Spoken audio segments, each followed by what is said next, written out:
2023 has been one of the best years for indie games, with some standout titles that will rank among the best of all time, so the best begins with After Image, a beautiful Metroidvania set in the ruins of a fantasy world. The combat and animations are some of the standout features, as is the variety of biomes and areas to explore, having an open world structure which is very interesting, since you could technically go into an area which is too difficult for you and just get stomped by the enemies. With fun exploration, the expected Metroidvania traversal ability unlocks, and a skill tree system as you level up, which can be pretty satisfying. However, the story is a little difficult to piece together and isn't one of the draws in my opinion, where this developer has released 2 free content updates since launch, making it quite the substantial package.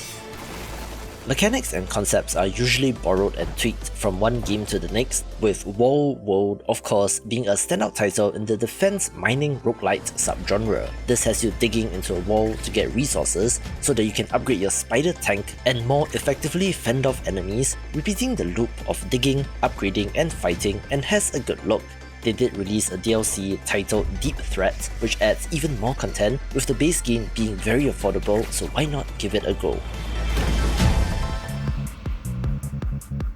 I love my roguelites, but due to sheer saturation, it can be difficult to get excited for a new one, which is why Luck Be a Landlord was especially of interest. A game that doesn't look particularly impressive, but hides so much more. It is a slot machine or symbol building roguelite, and basically created this subgenre in which you are choosing which icons to place on the slot machine, which, after spinning, will interact with each other to get you more money. This is used to pay off the rent so that you can get to the next stage, otherwise it is game over for the run, and while it looks simplistic, is one of the more interesting strategic challenges with the different builds that you can make. Always bring your cassette player when adventuring. I grew up with Pokemon, so of course I have a soft spot for monster taming RPGs, so when Cassette Beasts popped up on the radar, of course I was in. The interesting part of this game is that you control 2 characters who can use the cassette to transform into a monster, Digimon style, but then the 2 monsters in turn can be further fused together, and including the DLC, the total number of base monsters is up to 141. So that means a total of 19,881 possible combinations, which is very impressive. This has a Pokemon-like structure of having to go about battling the gym leader equivalents, and where you have to record or capture new monsters to get abilities to explore the world, and is a fantastic title. Perhaps the most successful example of a Vampire Survivors clone is Brotato, a subgenre of the roguelite, in which the game swarms you with a ton of enemies, but equally gives you enough firepower to cut through them like a hot knife through butter. The success of Vampire Survivors has led to a bunch of clones, which I know some of you are absolutely sick of, so hopefully we will see more innovation in 2024. Still, there's something to be said about the pure dopamine that games like this release, and is perhaps worth a study for game developers.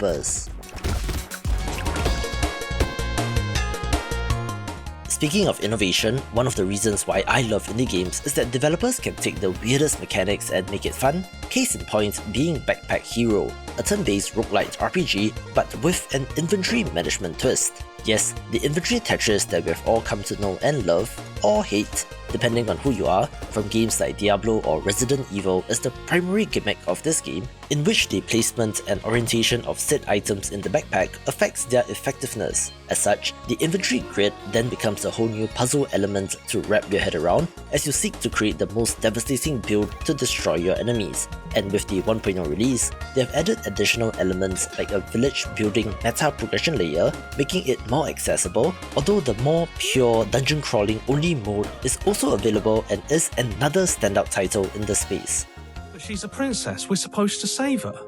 You're supposed to slay her, or she'll go on to destroy everything. Do you not understand what everything means? I was not expecting to put a visual novel title among the best games of the year, let alone a horror title, since, as a noted fan of clean pants, I don't around with horror games in general, but yet, here we are with Slay the Princess. The premise is that you're supposed to kill the princess, if not she will end the world, but you do have a whole bunch of narrative options and dialogue choices to make before you get there. Without spoiling too much, things have a funny way of coming around full circle and is not as straightforward as it seems. The monochrome art style makes it stand out and is difficult to get right, but they managed to do so where I really have to commend the voice acting in this game, especially the narrator and princess, so yeah, probably the biggest surprise for me personally, which makes it worth a look. Everything goes dark, and you die.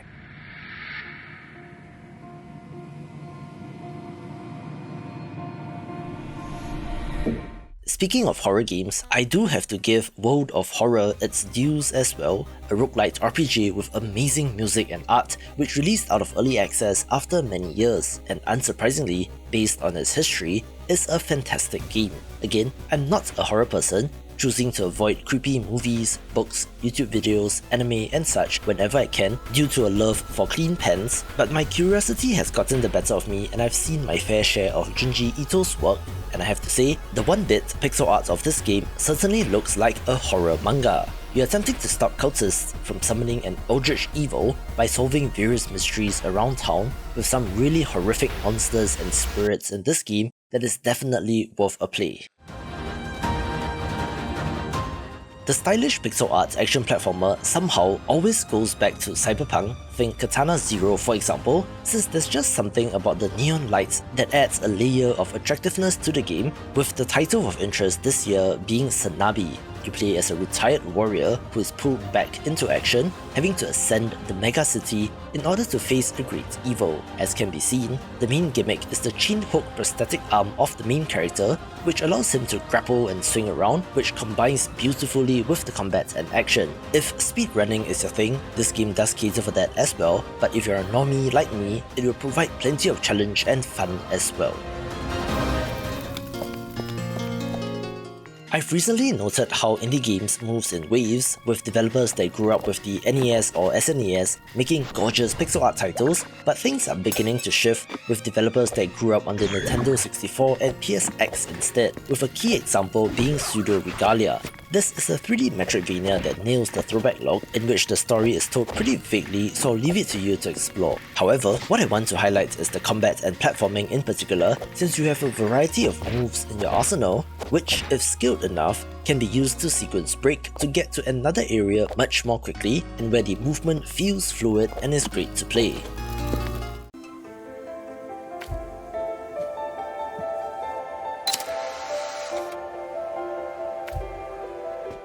There tends to be a couple of standout puzzle games every year that get my attention, with the very clever Viewfinder being the one of interest in 2023. This is a first-person puzzle game in which the gimmick is evident from the footage. Take a photo with your Polaroid camera, then place the photograph down, which materializes in the world and then becomes a new environment that you can step into. Of course, it is used in clever ways to create some interesting puzzles based on perspective, and it's an excellent puzzle game. A beautiful title with a premise that inverts genre norms is Terra Nil, in which you're attempting to revive a barren wasteland through first constructing wind turbines, water pumps, toxin scrubbers and more, first cleaning up the environment before planting trees, creating ecosystems and attracting wildlife. This has been described as a reverse city builder, where in contrast to cities' skylines, in which you are always building more and more and more, the concept here is to restore the environment and then, eventually, destroy all supporting infrastructure, erasing all traces that you were ever there. The ecological theme is evident and is a very pleasant experience that just makes you feel all warm and fuzzy inside. Roguelites are one of the most oversaturated genres these days, with the gigantic classics like Isaac or Dead Cells still continuing to retain a huge core audience, which made Astro Ascent a nice surprise, a roguelite platformer that released out of early access, and from the title, you might be able to guess that it is based on the zodiac signs. You're attempting to escape an astral prison that has the personifications of the zodiac signs acting as bosses, but luckily, you have a bunch of different spells, attacks and playable characters to mess around with. Combat feels great, which is partially due to the massive amount of air control that your character can get, so you can pretty much jump and stay up in the air while using your attacks, dashing and getting yourself into a better position for the next volley. There are plenty of in-run upgrades, which allows you to customize your build, along with meta progression in the hub area, so it checks off many of the boxes that makes a great roguelite. Oh, the pixel art is also worth a mention as well, with fantastically detailed backgrounds, but for some reason, the characters during gameplay are a little blobby in terms of pixel art, but still, it's a fantastic title that will especially be of interest to roguelite fans. The galaxy is mine! One of my most anticipated games of the year was The Last Faith, a grimdark Metroidvania with Souls-like elements that stops just short of having a stamina system, although combat is pretty deliberate, and you need to dodge and jump to get out of the way of enemy attacks and cannot just go in guns blazing. In fact, it feels pretty similar to Blasphemous, but with more of a classic gothic horror setting in which our hero explores a cursed city in search of his lost memories. If you're familiar with Souls-like titles and even Bloodborne, you'll be right at home, since tactics like getting right up in that when fighting bosses works as well, along with the cryptic storytelling that the genre is known for. Personally, while I think that something like Salt and Sanctuary is much uglier visually, that game certainly has more depth in terms of character builds and systems, but for a first swing at the concept for this new team is commendable and is certainly worth a play. As I'm getting older, I'm getting an increased appreciation for puzzle games since the game design is frankly pretty mind-boggling in how the developers come up with these puzzles and their solutions, with one of the freshest entries in the space being Cocoon. It is a recursive puzzle game since you play as a little beetle creature with the ability to grab in-game orbs, which themselves are worlds which you can jump into, and where, once unlocked, each orb has a special ability which can be brought into another world to help solve the puzzles there. If it sounds confusing, don't be. The ramp on this is pretty accessible as you slowly wrap your head around the concept, being a tightly executed title that does not overstay its welcome. I'll admit, I'm not the biggest fan of Pizza Tower, since while I think it's great, people have been saying that it is Indie Game of the Year and that it was robbed at the Game Awards in favour of Cocoon, where this Wario Land-like action platformer can certainly be very satisfying to play. You play as Peppino Spaghetti, who runs a struggling pizzeria, where one day he is threatened by the villain Pizza Face, who wants to destroy his shop with a nuclear laser on top of a tower. Hence our hero has to ascend the eponymous tower in order to save his business. What this entails is getting through the platforming challenges and fighting enemies in every level to get to the end, destroying a pillar, which then triggers a timer, and then you need to do the level in reverse to get back to the start. Most critically, once Peppino gets up to a certain speed, he's able to run up walls and through enemies and objects, so getting and preserving this momentum is key. There are of course plenty of challenges for speedrunners, with secrets and optional challenges, with the developer having quite the ingenious idea of using Patreon to gather early supporters and to release demo builds, which then created a community pre-launch, leveraging that into massive success upon the actual release, and is one of the most impressive indie dev stories of the year.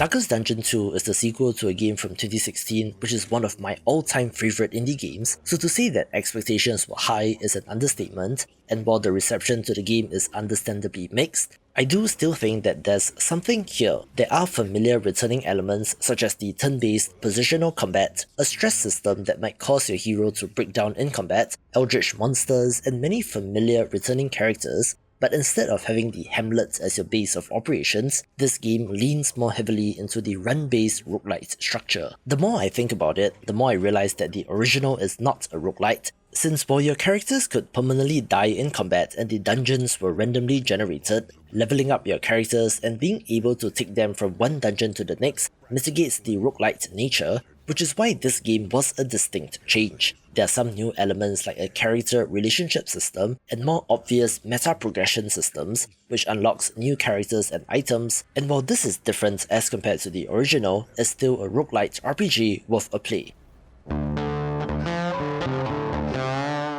This next title is perhaps no surprise, since in many ways, My Time at Sandrock builds upon the foundation that is My Time at Portia, a 3D life sim title from 2019, which has you playing as a builder instead of a farmer, but has similar elements like romance with villagers, farming, fishing, crafting, combat in dungeons, and more. This takes place in a new location of the once thriving town of Sandrock, where through your efforts as the newly assigned builder are sure to help revitalize the town. The crafting elements are fairly standard, but does have improved combat as compared to the first game, even having gun sights in this, together with NPC quests, mini-games, co-op and so much more, being the title in the life sim space this year.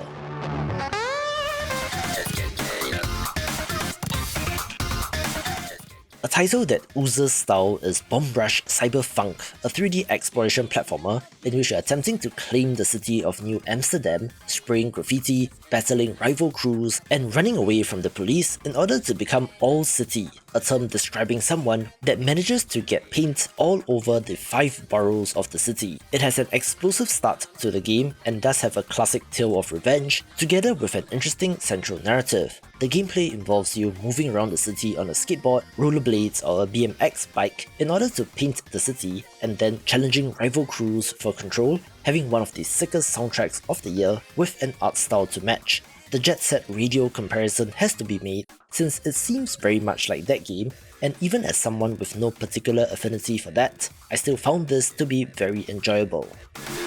One of the biggest success stories of the year is that of Wandering Sword, a pixel art RPG with a Chinese wuxia or cultivation theme, which has largely been confined to games specifically targeting the Chinese market or mobile games with microtransactions. So imagine my surprise when this managed to hit the mainstream. If you're not familiar with wuxia movies or TV, it generally involves a wandering swordsman on a hero's journey type of story of wanting to get stronger in order to get revenge, and while that is pretty much the case here, it does have interesting story moments of characters struggling with their own internal conflicts. The combat is interesting since they are both turn-based and real-time options depending on how you like to play, which I have never seen a game give that kind of choice to the player, backed up with great pixel art and flashy combat animations. One of the best Metroidvanias got a sequel this year, in which Blasphemous 2 was beautifully executed, and while it took many elements from the first game like the character, theme, lore and art style, it expanded it just enough to keep things interesting. It is a direct continuation of the story of the first game that has you continuing your fight against the Miracle, a powerful godlike force that sometimes curses and sometimes blesses the inhabitants of the world, where our hero seeks penance and wants to end it once and for all. The main differentiator here is the option of multiple weapons to choose from instead of just the sword in the original, which significantly changes up combat, as well as more humanoid-sized and shaped bosses as compared to the screen-filling monsters in the first game, which was a little bit of a bummer, but for the deliciously macabre world and action, this is hard to beat.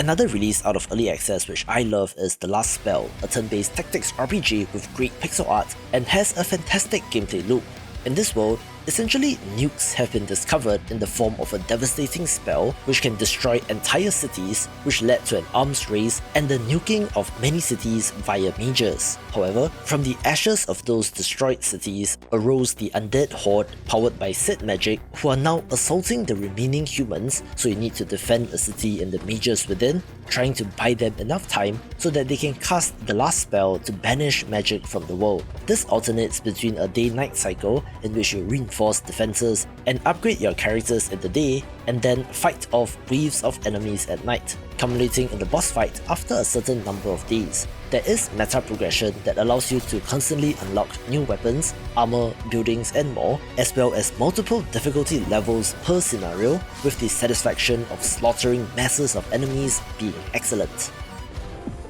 Honestly, I thought that 2023 was going to be the year of the Metroidvania since we almost had Silksong releasing, more on that in my video on upcoming Metroidvania games, with one of the latest entries of the year in Tevi clinching the top spot for the genre in my opinion. This comes to us from Taiwanese developer Cree Spirit, who are best known for the bullet hell Metroidvania Rabi Riri, which is relatively unknown all things considered, with this new game polishing up the visuals and should appeal to a larger audience over the long run. Our heroine Tevi is attempting to locate a number of astral gears, which are powerful artifacts, with the Hollow Knight style charm system equivalent being very extensive here that allows you to customize the combat experience. On top of a great look and challenging bosses, it also has interesting characters and very impressive sounding full Japanese voice acting, and might as well be from an anime. Exploration is wonderful with a bunch of secrets and quality of life elements like putting down map markers, so trust me, if you're a fan of this genre, you will want to pick this up.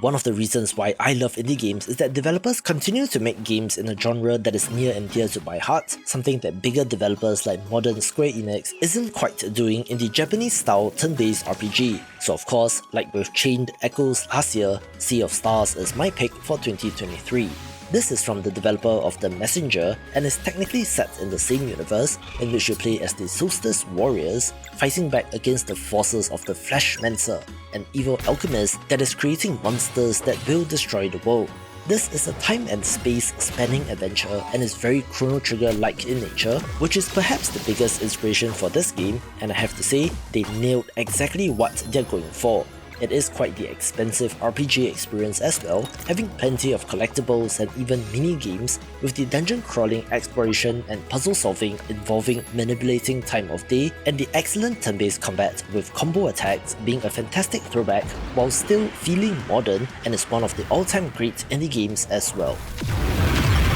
And the best indie game of the year goes to... Dredge. Fishing is one of my favourite mechanics in games, from Stardew Valley to Hades, so to have a game dedicated to that concept certainly gets my attention. However, rather than being a realistic fishing simulator or a cozy title, this adds in a dose of eldritch horror in which sea monsters lurk in the water, but you're unsure if it's just a hallucination or if they are really there. It has a relatively simple gameplay loop of going out to fish, sometimes hauling up additional resources or ancient relics, and then returning to town to sell so that you can get more upgrades, but the grim world created was fascinating to explore along with the main narrative. With, of course, the Pokemon-like aspect of catching and cataloguing the fish along with their mutant aberration versions, where I took ghastly pleasure in seeing how messed up the developers made the fish. Maybe it's a reflection of my mental state this year, but there's something about the allure of the endless expanse of the sea, coupled with the inevitable hopelessness of cosmic horror, of staring into the abyss to see if it stares back, that results in an unnatural pull of this game, making it my game of the year.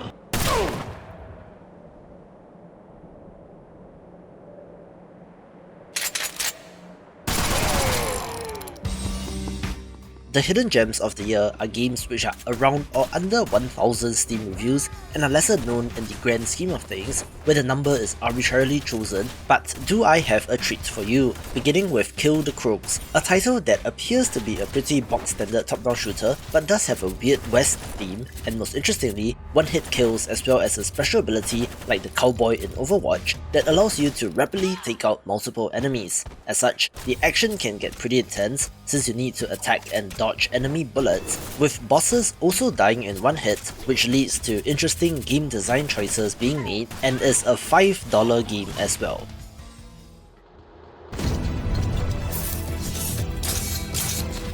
One of the most beautiful games of the year is Worldless, that hasn't quite hit the way I expected it to, which I'm guessing may be the character designs since everything is very abstract and minimalist, and is also an atypical combination of genres, since this has you moving around like a 2D platformer or a Metroidvania, but then combat switches to full JRPG style turn-based combat, which has worked in the past with games like Indivisible, but hasn't hooked players here. Still, it has an interesting talent tree progression and combat, as well as some interesting use of colour, which really are quite beautiful and is probably the best example of a hidden gem in this video. People always say that they want more 3D platformers or bemoan about how the 3D platformer is dead, and to those people I say, check out Koa and the 5 Pirates of Mara. This is an adorable title in which you play as a young Koa, the protagonist of the Farm Simulation RPG Summer in Mara from 2020, but in which she is on a different kind of adventure exploring these islands instead. There are collectibles, boss fights and more, really going under the radar, so pick it up if you love the genre.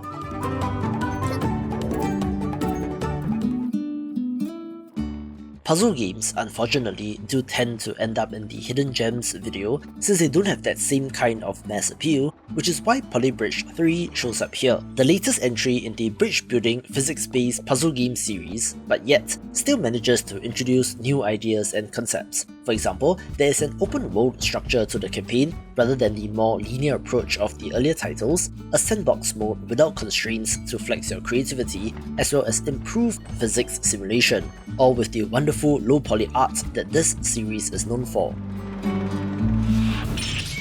One of the most beautiful pixel art titles of the year is 9 Years of Shadows, a Metroidvania title in which our heroine seeks to restore colour to the world with the help of a ghostly teddy bear companion as well as use of elemental armors and abilities. However, as a Metroidvania, there is perhaps more to be desired, since while the basics were there, there's something just a little off about this game, such as in terms of balance, for example, with combat being a little lackluster and bosses feeling rather spongy in terms of how much damage they can absorb. It's also relatively linear in structure, without as much of the fun exploration that this genre is known for, so it's a commendable first try, with the developers working on the gorgeous Mariachi Legend snakes, so we'll see if that gets any better. Round 1, fight! Similarly, indie fighting games tend to have a more niche audience, which is why Pocket Bravery is a hidden gem, a gorgeous pixel art title as well, that, of course, from the title, is taking inspiration and paying tribute to the Neo Geo Pocket Color and the fighting games on that system, especially with the pixel art and the character proportions. I'm not deep into fighting games, so I cannot go into the technicalities, but in hearing from fighting game players, this appears to be a good one of those, with snappy action and tight controls just as you expect. As an added Easter egg, I read in one of your comments that the developers on this game previously worked on another title, Suits of Fate, but due to backstage drama with the lead developer, left to make this game, so kudos to them for sticking it through.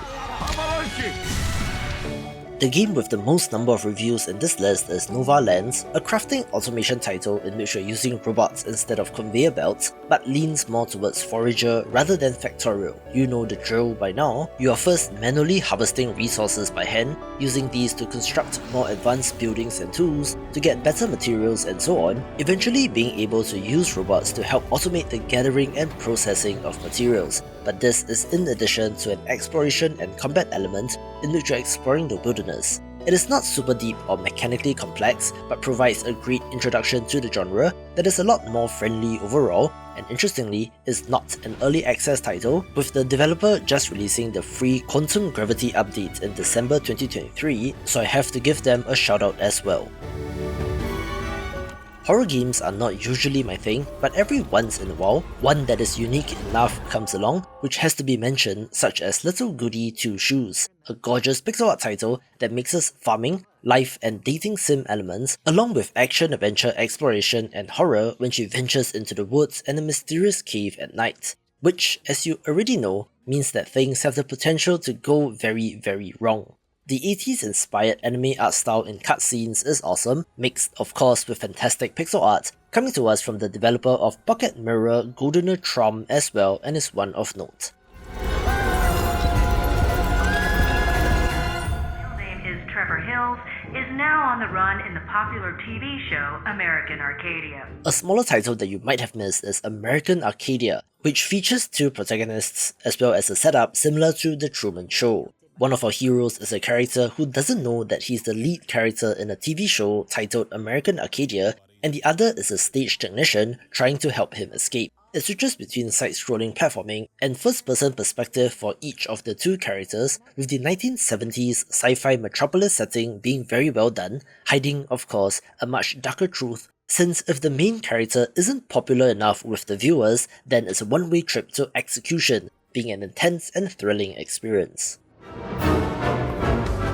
A solid title that is the first commercial release for this developer is the Mushroom Metroidvania Lone Fungus, which released out of early access, which is always a strange thing for Metroidvanias in particular to use that feature, but I digress, in which this is quite a substantial title that is worth a look. Most interestingly, this has more of a focus on precision platforming, as your mushroom jumps and bounces its way across an extensive world, having different mushroom caps that grant different abilities which are used in both exploration and combat. The developer is already working on a sequel with a different art style that is taking more inspiration from Symphony of the Night, so check that out in my video on the best upcoming Metroidvanias. If you enjoy roguelite deck builders like Slay the Spire, I recommend checking out Beneath Oresa as well, one that has some clever twists on the formula which makes it of interest. it does have more of a fighting game presentation in which your attacks will reposition you in combat, which has to be considered since whether you are near or far to an enemy will affect the cards and their effectiveness. It has an interesting two-character system in which one is the companion or support character which adds bonuses, switching up the choice of character to play as in an interesting manner. The gorgeous visuals do hide quite the challenge, so be prepared for that going in, but it's a solid entry in this subgenre for sure.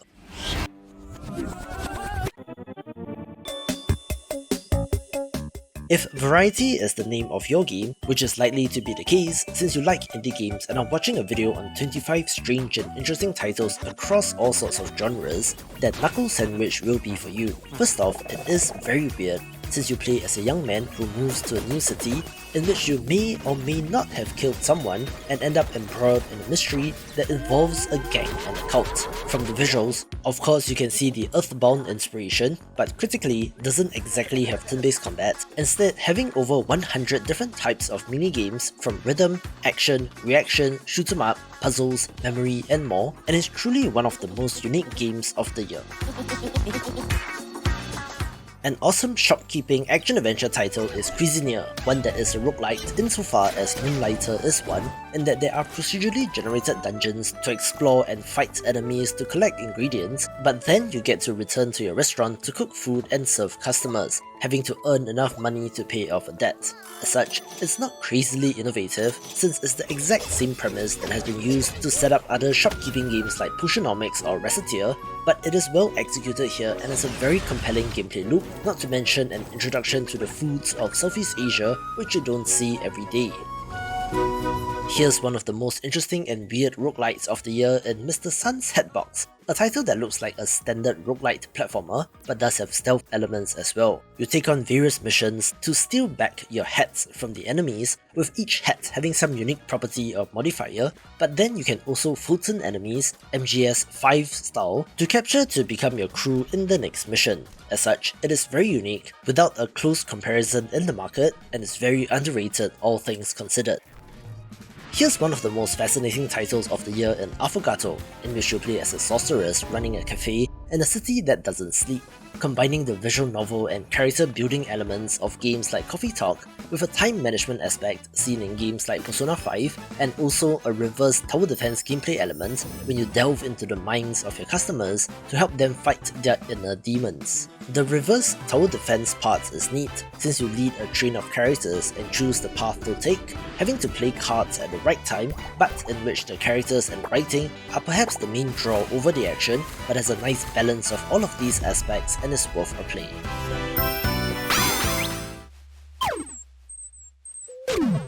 Oh my god, this game, you guys. Pack-a-Rat Down the Bun Barrels looks like an adorable title in which you are chasing down and catching bunnies, which do have a pre-programmed behavior, but then you realize that the bunnies can stack on top of each other and produce baby bunnies, which then becomes the main collectible in the game. It goes from tricking bunnies and cornering them in a dead end, to placing down bunny traps to catch them, or to create a dead end of your own, to a pickaxe that allows you to dig through the walls, to using carrots to lure bunnies to a certain spot, and then comes the realization that the burrows are linked and you can bring bunnies from one area to the next, being one of the best puzzle games of the year and is not to be missed. But if you don't like playing these, I highly recommend the series on the YouTube channel Aliens Rock, so go check that out. It's kind of crazy how a game from legendary indie developer The Behemoth is on the Hidden Gems list, since Castle Crashers, Battle Block Theatre, and even Pit People were massive hits right out of the gate. But yet, here we are with Alien Hominid Invasion, a run-and-gun action platformer that stars one of their earliest creations that dates back to the Flash game era, in which invading aliens are fighting their way to the human HQ. The aliens have a variety of weapons and mutations to equip, along with the pure chaos that is 4-player co-op, since there will be projectiles everywhere, but perhaps there is a lack of variety in the things that you can do and can feel a little repetitive. Still, I think it's worth a look, especially with friends, and I do wonder what is next on the horizon for this developer. Here's an awesome title in Ghost Lord, an isometric action RPG that is like Diablo, but with Southeast Asian inspiration instead of the more European folktale inspiration seen in other ARPGs. gone are the satyrs and centaurs, replaced instead with Pontianaks and Chinese hopping vampires, with this also having very interesting character classes such as an exorcist, a geomancer and more, which is not the regular old paladin, necromancer, rogue, mage, etc. So that alone is already of note. Furthermore, it has a skill link system instead of a skill tree, having a straight up grid of possible skills, having plenty of new things to fiddle around with even if you're a veteran player of the genre.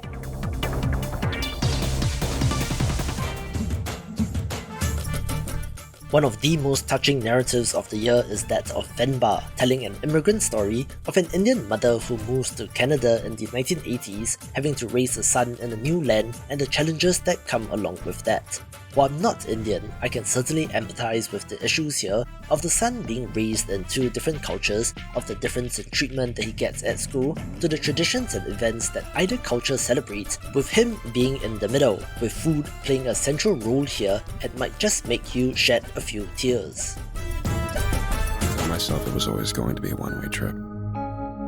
That's what love is. A critically adored title that game journalist types seem to love is El Paso Elsewhere, a Max Payne-like for lack of a better term, since it hits all the beats of that game in terms of the action, due to dual-wielding handguns, to the lunging jump and roll, to the bullet time and slow-mo, which is kind of crazy to think about, since there isn't exactly that many Max Payne clones in indie game land. It has an intriguing story setup as well, of having to stop your evil ex Draculae, who just so happens to be the lord of vampires, from ending the world, with a weird trippy shifting motel as the central location, as well as all sorts of bizarre and supernatural enemies to battle, where the lead developer did also voice the main character in this game, which is very well done. Welcome to the surface, employee 3121. Your mission is to... Send the next one. Welcome to the surface.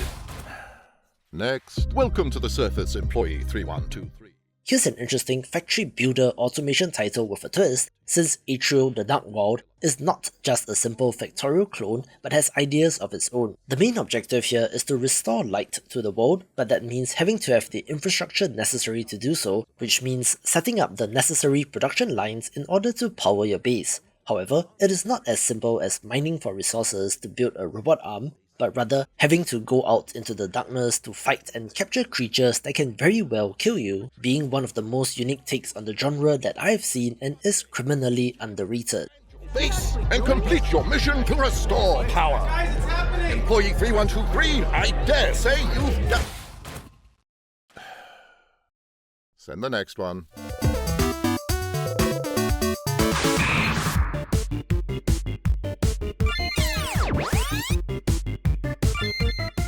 A game which is going under the radar is In Stars and Time, a turn-based RPG with an Earthbound-like interface in the combat UI, but having a time loop twist as well and adventure game elements. Your party of unlikely heroes are on a mission to stop an evil king, but through their misadventures, people always end up dying and the loop resets, with our protagonist being the only one that notices, which causes them to become increasingly stressed and depressed. The characters and writing in this are excellent, with the time loop shenanigans being very clever as well, where they also manage to pull off a monochrome colour scheme which is difficult to get right.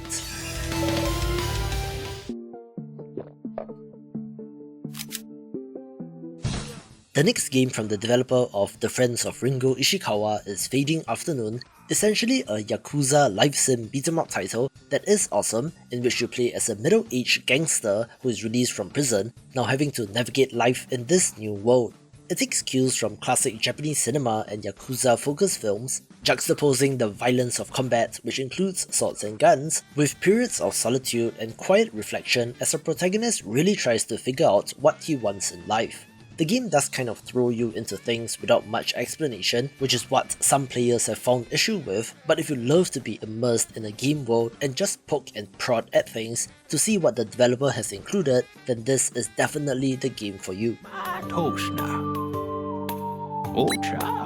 My wife's indie game of the year is probably .H, since she spent many hours in it, where this roguelite strategy title has interesting systems to master and a compelling gameplay loop. You play as the village elder with the power of prophecy, being able to foresee disasters that will come, so you have a couple of turns to construct the right buildings or assign your villagers to the right tasks in order to mitigate this disaster. In the meantime, however, villagers need to eat, so making sure that you have enough food is critical, and with plenty of upgrade options in the tech tree will leave you playing for hours and hours.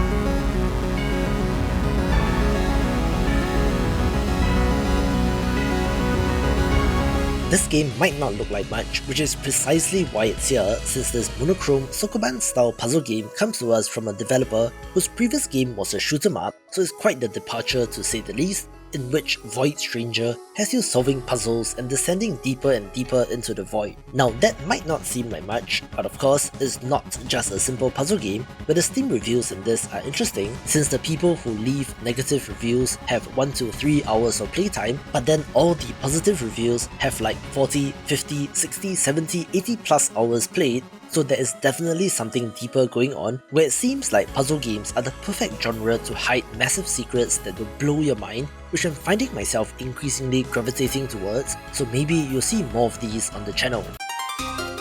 This set of the best indie games of 2023 comes to us from you, the community, whether it be through YouTube comments, YouTube community posts, tweets, emails, or wherever you interact with me, being games which I perhaps did not spend enough time with, did not click 100% with, or just slipped my mind, where I want to record these down for posterity so that I can return to this list 2, 3, 4, 5 years down the line and go, oh, remember that game? With my heartfelt appreciation going to each and every one of you that leaves a comment, since this community is pretty awesome. So the games begin with Gravity Circuit, a title that has cropped up during Game of the Year discussions and has been very positively received, in which this fluid melee-focused title is awesome, having some fantastic use of colours as well, with this being compared to Mega Man 0 and X, and might even have surpassed those games and is going under the radar for sure.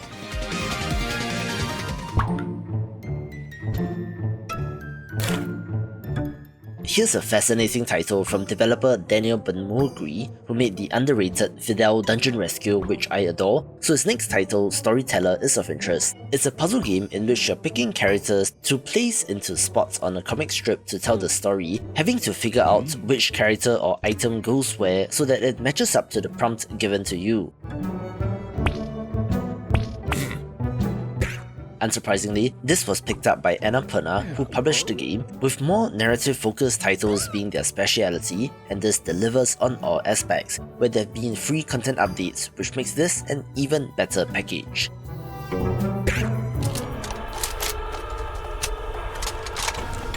Here's an awesome first-person shooter that is very popular, in which Trepang Square has you playing as a super soldier broken out from a black site, now having to unleash all kinds of hell on your enemies. Most interestingly, this has vibes similar to First Encounter Assault Recon or Fear, with the supernatural-ish vibes as well as ample use of slow-mo, with the game being one of the best looking titles of the year. If you love first-person shooters but want something different from the multiplayer experience of Call of Duty or the boomer shooter vibes of indie throwbacks, then this will be the title for you.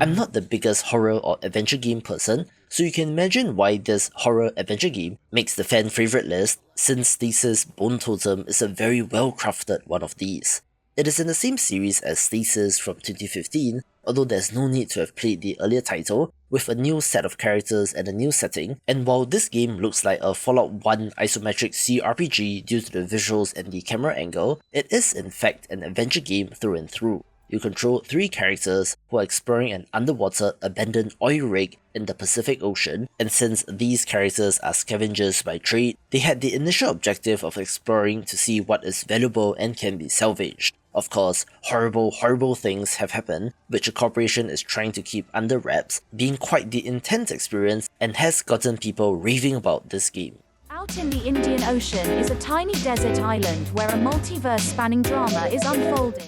A smaller title that should have been in the hidden gems list but slipped my mind is 24 Killers, so thanks to Dwayne Dufresne in the comments for reminding me, in which this is an adventure RPG similar to Moon RPG, which is set on an island in the middle of the Indian Ocean. You play as a super intelligence named Home, which is bound to a soldier's corpse by an alien, so how's that for an intriguing setup? If you're not familiar with Moon RPG, this was one of the primary inspirations of Undertale, of a game that broke conventional rules about video games and was spoken about as an anti-RPG, with this game looking to be in a similar vein.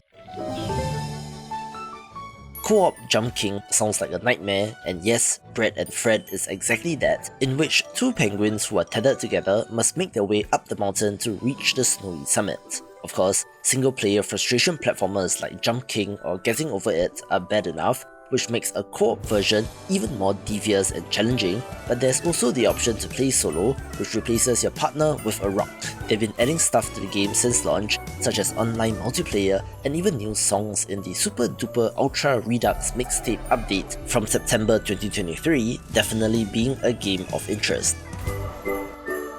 Do not give in to the darkness. Do not give in to the darkness. Do not give in to the darkness.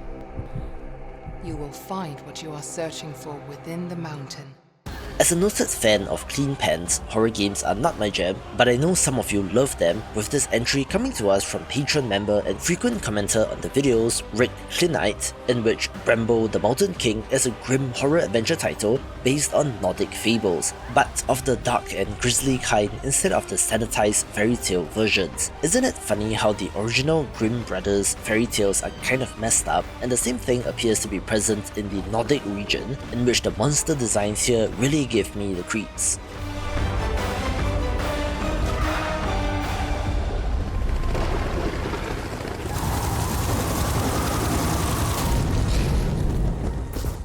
Another horror title of interest that is under the radar is You Will Die Here Tonight, a game that honestly slipped my mind as well, so I'm making things right by putting it here. It's a survival horror title like Resident Evil 1, set in a location known as Breckenridge Hall, in which you control members of an elite military force who are separated in this location, each having to find a way to survive against the monsters. However, more curiously, combat switches to first person, which has a similar vibe to arcade shooters like House of the Dead, so there's the twist already, with the decisions that you make carrying on to affect the rest of the game, even if certain characters die.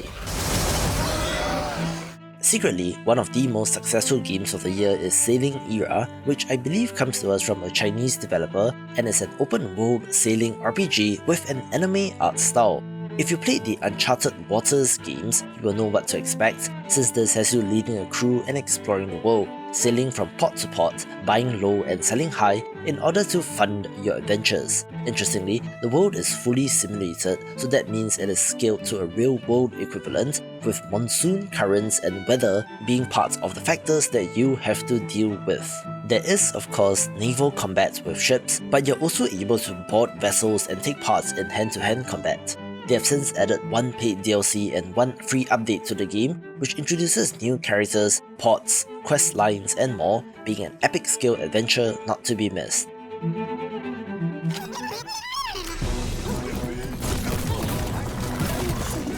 Another title that is very popular is Voidigo, as mentioned by Nicolas Riva 7X, since this action roguelite with a monster hunter twist looks kind of bog standard but can be seen as a spiritual successor to Nuclear Throne.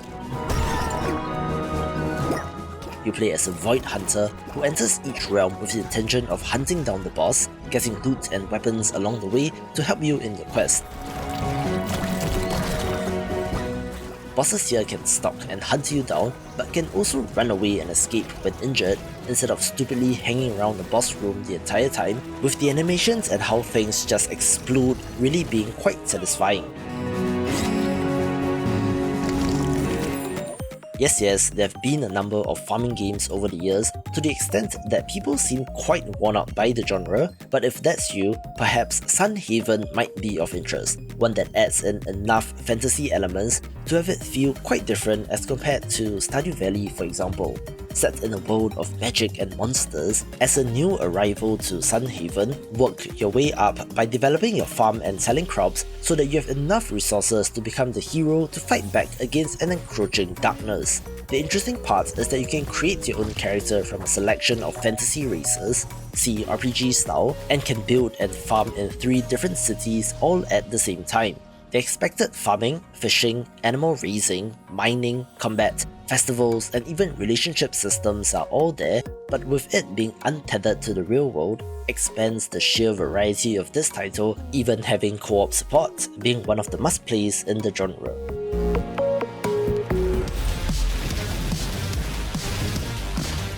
Hands down, one of the best roguelite first-person shooters of the year is RoboQuest, a game that released out of early access and wasn't a surprise since I saw its success coming from quite a distance away, since they nailed it even while in early access and momentum was just building like a snowball rolling down a mountain leading up to its 1.0 release. You play as a guardian battling hostile robots with excellent gunplay, fun weapons, a cel-shaded art style that kind of looks like Borderlands, and even has 2-player co-op support, so what's not to love?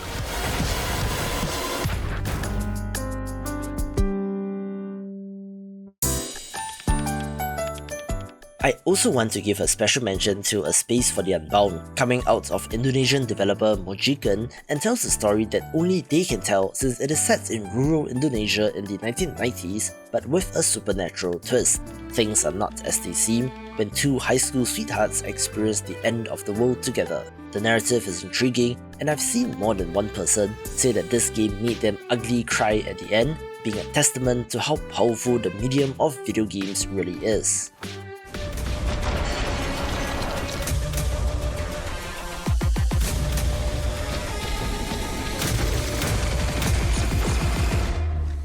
Did you know that Steam has officially made Boomer Shooter a tag? A game that is perhaps the shining example of this is Turbo Overkill, a game that gives 0 Fs when it comes to attitude and action, but manages to do it without being crass, which is impressive restraint given how these games tend to go. Our hero returns to his hometown, only to find it overtaken by an AI and its forces, now having to go all out to destroy it and reclaim his home. The boomer shooter aspect is present in the fast-paced action and visuals, and more interestingly, the insanity of the weapons available, since our hero has chainsaw legs, rocket launchers, and even a chainsaw bike. However that works, but it definitely goes hard and is one of the greats.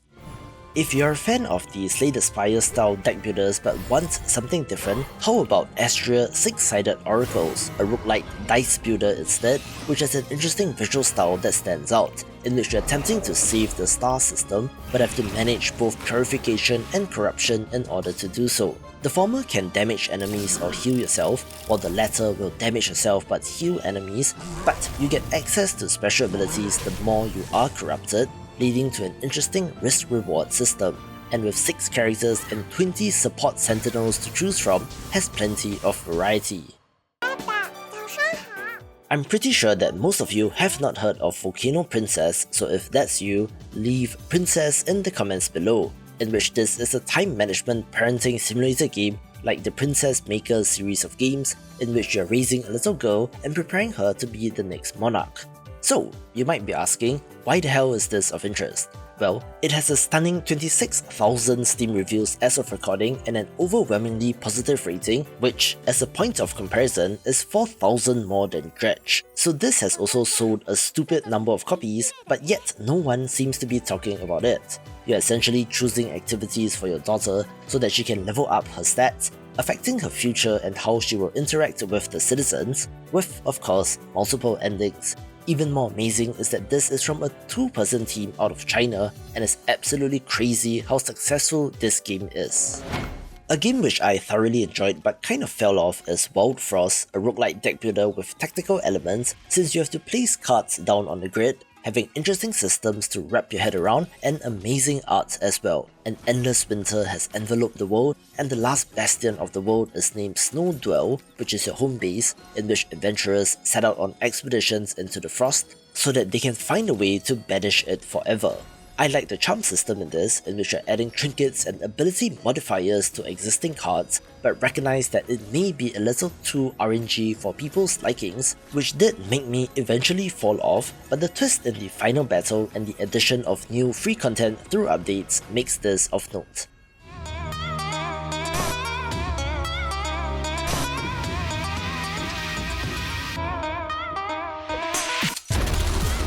Roguelite Hotline Miami can summarize Ultro, since this is a similar kind of ultra-violent top-down shooter and even has the character and enemies holding the guns in a similar fashion, but of course strips out all the colours of the 1980s Miami from its inspiration. However, while similar visually and in style, the developer has adapted it into a roguelite, so no more one-hit kills or death, but rather health meters being a thing, having permanent meta progression and more interesting enemy designs, so you cannot say that this is a simple clone. Storytelling is similarly vague, but for a roguelite adaptation of the indie classic, this is a pretty good attempt.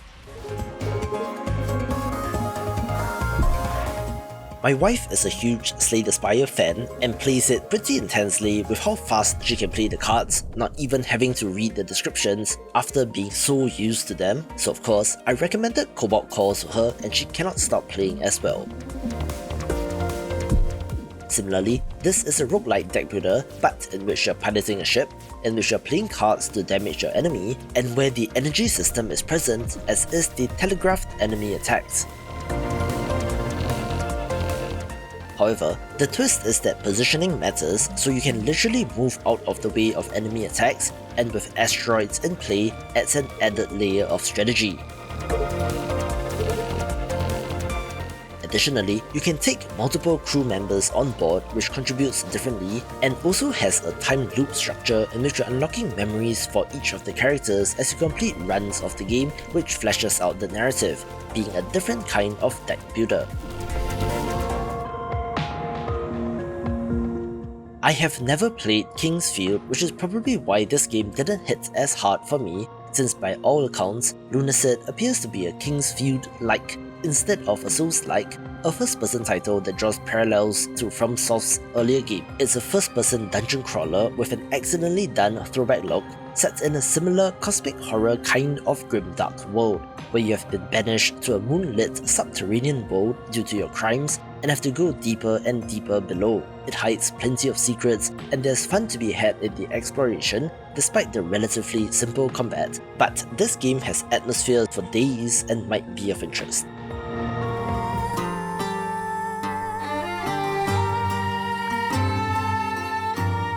I've had a number of people vouch for this game, including one of the developers making Bo Path of the Teal Lotus, in which Chants of Senna is a puzzle game all about language set in the Tower of Babel, in which you're attempting to get the different tribes of people to start communicating once again.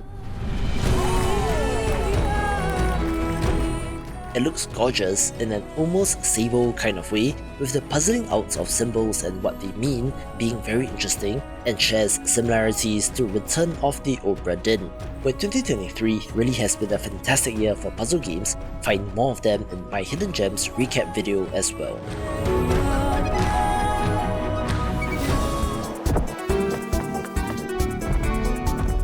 I love my farming sims, which is why Moonstone Island gets a mention, primarily because it was edged out by bigger games, but was not small enough to be considered a hidden gem. So here we are with the pixel art, monster taming, deck building, farming, life sim, action adventure, exploration title. Yes, that's a bunch of words, but this game, put simply, is awesome and a must play for farming game fans, where I love the monster designs and pixel art in particular.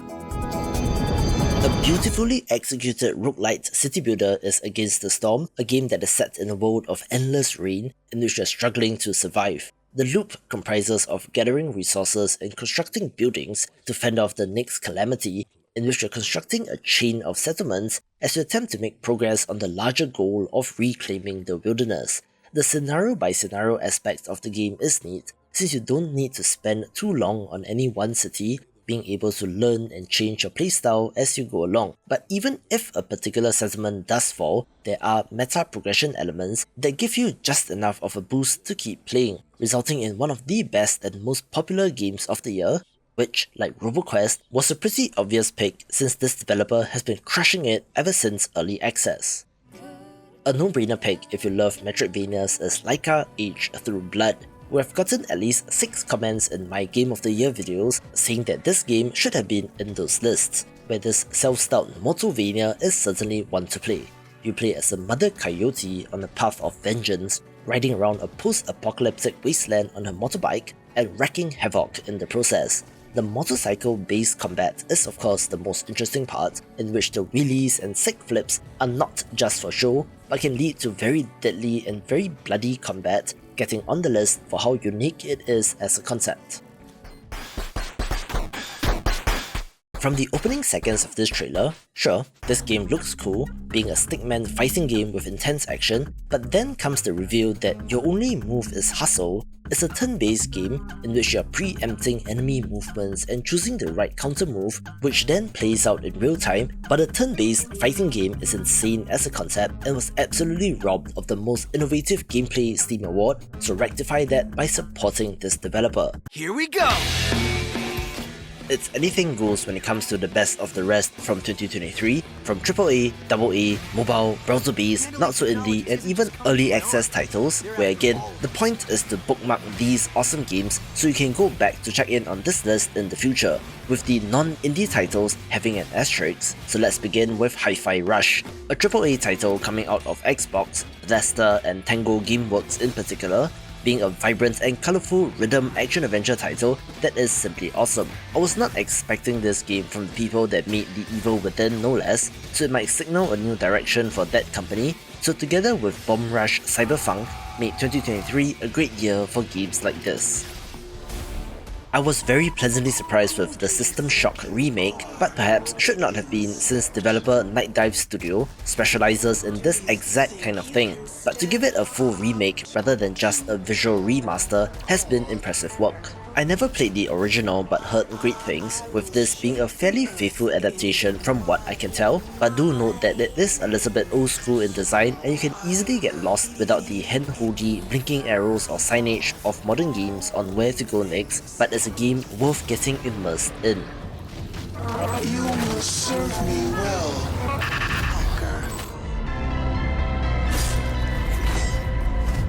One of the no-brainer picks of the year was Ghost Runner 2, the sequel to a first-person slasher from 2020 which was very well received, in which you play as a cyber ninja in a post-apocalyptic cyberpunk city. This game picks up after the events of the first and expands the play area, in which you're not just confined to the city in your new mission and having to deal with an AI cult. The first-person action here remains awesome due to the traversal and mobility options as well as one-hit kills, but I think this game has significantly underperformed relative to the first game, getting just 2,600 reviews as compared to the 41,000 of the original. For posterity, the Farm Simulation RPG Fae Farm has been a recurring meme on the channel, in part due to it being on a very farming sim heavy Nintendo Direct, where this fairy tale farming game comes to us from the developer of the Monster Hunter-like Dauntless, so it's definitely a hard left turn. However, while fairly by the numbers, the fairy tale theme is well done and is a gorgeous game and is a good one of these. Our first early access title of interest is Magicraft, a spellcrafting action roguelite with bullet hell elements, which was a very welcome change of pace in the face of all the Vampire Survivors clones that we've been absolutely swamped with. We are slotting and combining different spells in an attempt to create overpowered combinations, from homing poison black holes to ricocheting freezing serpent projectiles and more, looking to get even better in early access. A great game with an interesting reason for being in early access is Back to the Dawn, a prison live sim title that stars anthropomorphic animals, in which you play as a framed journalist wrongly in prison, now having to find a way to survive prison while working with your lawyer on the outside in order to clear your name. But in the worst case, you can also attempt to escape prison directly. Why this is interesting is that the game is fully completable as the journalist character, but the developer wanted to add another character in Bob the Black Panther, who has his own separate storyline, so the final version will be like 2 versions in one package, but as of right now, it's already good, so check it out.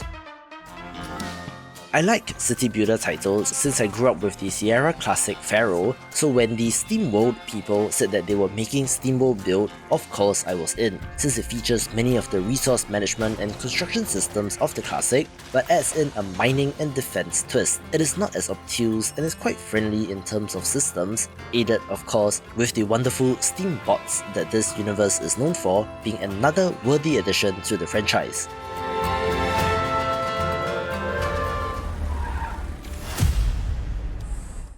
A surprising title that came out of nowhere is Robocop Rogue City that is probably better than anyone expected it to be, being a first-person shooter based on the legendary character, but where the developers were in on the joke and the satire of the movies, resulting in a first-person shooter that doesn't feel like other first-person shooters and has great writing and tone as well.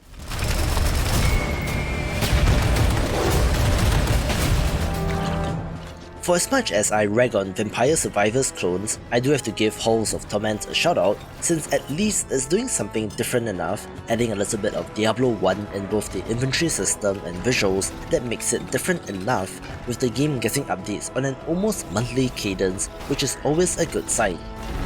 Cave Factory, aka Tectonica, is a first-person factory builder game in the vein of games like Satisfactory and Factorial, but with the twist being that it is set underground, but does have that established gameplay loop of mining for resources, researching upgrades and constructing new buildings so that you can get better resources, automating the resource gathering and processing as best you can.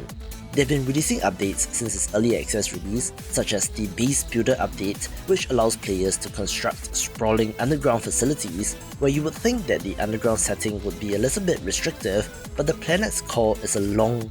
way down, so I'll be curious to see where this goes in the long run.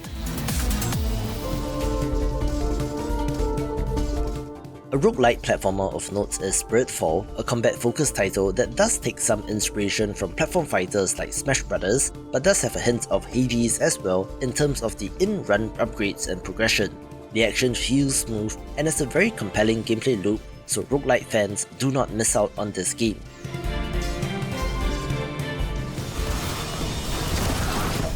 I continue to be impressed with the output of Warhammer games, where in the grand scheme of things, titles using this license have been largely okay to great, with another fantastic example being Warhammer 40k Boat Gun, one where you play as a space marine and battle daemons and chaos space marines. It's a boomer shooter through and through, complete with secret walls, but you're able to zoom up to your enemies and slice them open with your chain sword, adding a little bit more variety than a bog standard shooter.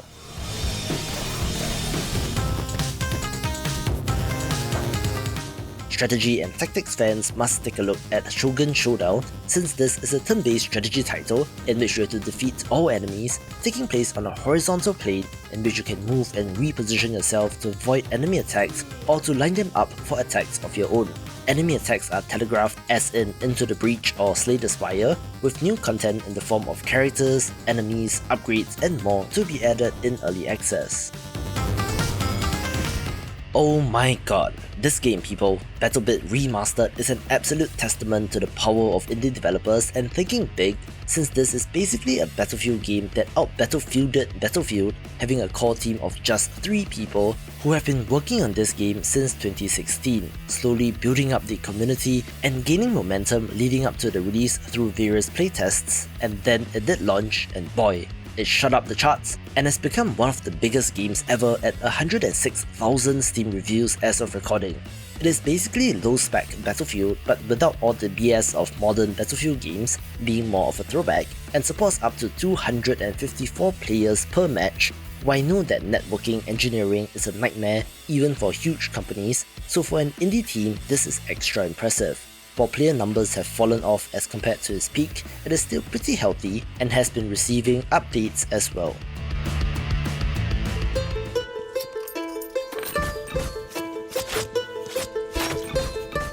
Indie developer Jonas Tyroler is already a legend in the indie game space, having made a number of very successful titles as well as a popular YouTube channel, with the minimalist RTS Thronefall being another early access title of interest. It streamlines a lot of the RTS experience while still retaining what made RTS games fun, with the tower defense aspect being excellent as well. If you're talking about the best games of 2023, you cannot miss out Remnant 2, since this took the Souls-like concept and put their spin on it, cranking things up to 11 in the sequel. Most interestingly, it is a Souls-like game at its core, but gives you guns, so you could theoretically hang back and shoot at enemies, but of course, they have ways to close the distance. It has elements of procedural generation in the dungeons and even which boss you face, so I don't think it's possible to see everything in just one playthrough, and seems to be best in co-op with a legendary final boss fight, so I'm happy to see more alternatives in the space.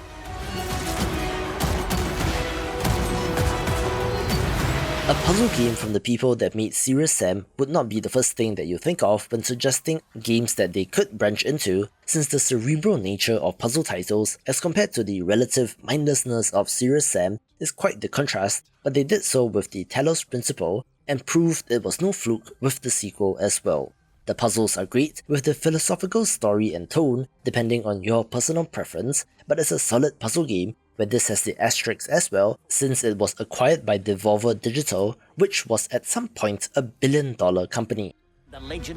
It's the end of an era with this title, since Shadow Gambit: The Cursed Crew is the last game from developer Mimimi Games, masters of the real-time tactics title, and can be seen as the last game in a trilogy that comprises of Shadow Tactics: Blades of the Shogun, Desperados 3, and now this title, having a nice trifecta of settings as well in feudal Japan, the Wild West, and now pirates. In a manner that's like Pirates of the Caribbean, you play as cursed pirates seeking a mysterious treasure of a legendary pirate, and in the way are the Inquisition, who despise all that is supernatural and want to hunt down your crew. It can be thought of as a stealth game first, but in real time, so you need to command individual units around enemy vision cones, but also have special abilities to help, being another great title in this space. The developers said that they were shutting down due to what sounds like burnout, so I wish each and every one of them all the best. Easy contract, easy money, right?